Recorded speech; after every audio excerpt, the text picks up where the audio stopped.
आपको जो बताया, अच्छा जी इधर भी ठीक है उधर भी ठीक है, हम तो उधर भी जाके बैठ जाते हैं, उधर भी जाके बैठ जाते हैं। ये जो इधर उधर वाले लोग हैं ना, इन्हीं का फिर मत परिवर्तन हो जाता है, धर्म परिवर्तन करवा देते हैं लोग। इसलिए अड़िग रहिए और केवल कृष्ण जी का चित्र नहीं अपितु चरित्र की भी पूजा कीजिए। राम जी के केवल चित्र की भी नहीं अपितु चरित्र की भी पूजा कीजिए। राम जी बनने के लिए वो त्याग चाहिए, कृष्ण जी बनने के लिए वो नीतिमत्ता चाहिए।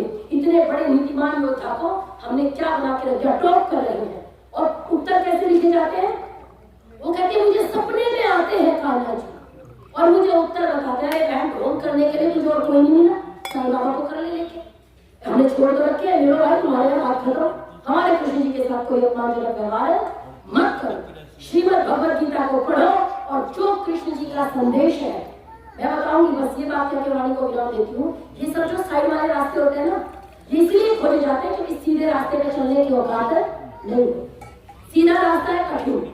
अब कृष्ण जी का पता लग गया नीतिमान थे, कृष्ण जी अपने माता पिता की सेवा करते थे, कृष्ण जी वसुदेव मुनि के आश्रम में पढ़े थे, तो हमें भी अपने बच्चों को पढ़ाना पड़ेगा।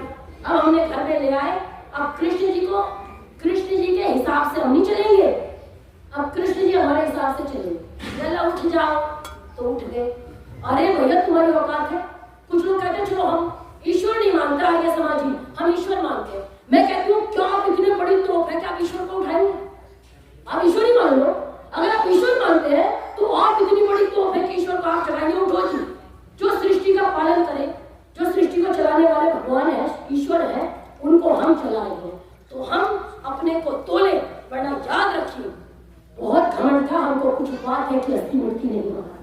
मैं कहती हूँ याद करो, कभी अफगानिस्तान तक की सीमा तुम्हारी, सिमट के आज कहाँ रह गए, देश भी नहीं है। अब तो जूस में जो मिला के देंगे वो पीना पड़ेगा। गाजियाबाद की घटना है ना, और सबसे बड़ा दुर्भाग्य देश का, आजाद भारत, स्वतंत्र भारत, घमंड करते हैं ना हम आजाद है, हम स्वतंत्र है हम। मैं कहती हूँ अगर आजाद भारत में झांसी की रानी की मूर्ति लगाने पे भी प्रश्न चिन्ह लग जाए तो विचार करना कि आजाद है या गुलाम है। अभी की घटना करंट की घटना है, सरकार को रोकना पड़ा, हस्तक्षेप करना पड़ा अधिकारियों को कि झांसी की रानी की मूर्ति नहीं लग सकती। ऐसे लोगों से कैसे कैसे लड़ेंगे हम? तो अपने बच्चे को बड़ा कायर सा, बड़ा सोचते सा, भगत सिंह नहीं चाहिए, पड़ोसी का बन जाए। मेरा बच्चा तो बस टीवी देखे, पबजी खेले, फ्री फायर खेले, बहुत हो गया। 25-25 साल के बच्चे, हमें पता ही नहीं उसकी दिशा क्या तय हुई है, अभी छोटा है। कब तक? अभिमन्यु इतने महारथियों में पहला गिरा था, पढ़ाते नहीं ना महाभारत, इसलिए पढ़ाओ। और एक और शिव का छिड़ दिया, महाभारत घर में रखने से लड़ाई हो जाएगी। मुझे एक महिला ने बताया, मैंने कहा ये दिव्य ज्ञान मुझे पहली बार मिला, मैंने आज तक सुना ही इतना दिव्य ज्ञान। कहती है मैंने कहा आप कहाँ जा रही हैं?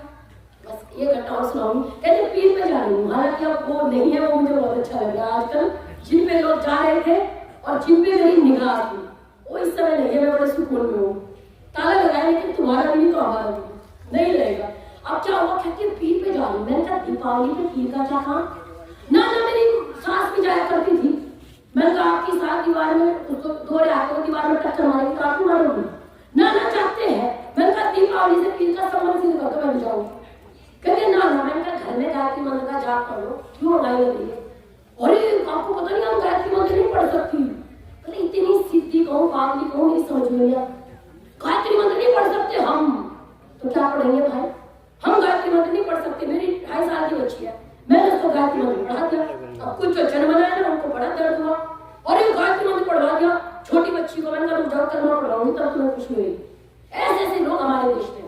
तो उन्होंने कहा ना तो हम गायत्री मंत्र पढ़ सकते। मैंने कहा अच्छा, मैंने कहा कुछ लाओ घर में, स्वाध्याय करो, रामायण पढ़ो, महाभारत पढ़ो, क्या टक्कर मारो, महाभारत भी नहीं रख सकते। मैंने कहा क्या होगा? कहीं लड़ाई होगी। मैंने कहा रामायण रखने से कौन सी तेरे घर में शांति आ गई? बस को फिर भी ले लिया, महाभारत और लेगा। कहने का अभिप्राय है पढ़ना छोड़ दिया। महाभारत जैसा ग्रंथ जिसमें इतनी नीति की बातें हो, अपने बच्चों को पढ़ाओ महाभारत।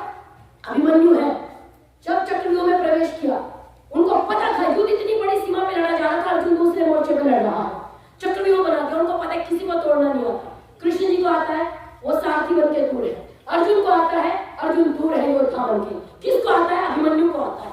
अभिमन्यु ने कहा युधिष्ठिर को मुझे घुसना तो आता है, प्रवेश करना आता है, पर मुझे निकलना नहीं आता। हमारा बच्चा होता तो हम क्या कहते हैं, भाई तू घर में आ, जो जिसका होगा देखेंगे, तू घर में आ, तू रहने में करे, यही कहेंगे ना, आप विचार करो। युधिष्ठिर ने क्या कहा, तुम प्रवेश करो, हम तुम्हारे पीछे प्रवेश करेंगे। प्रवेश कर गए।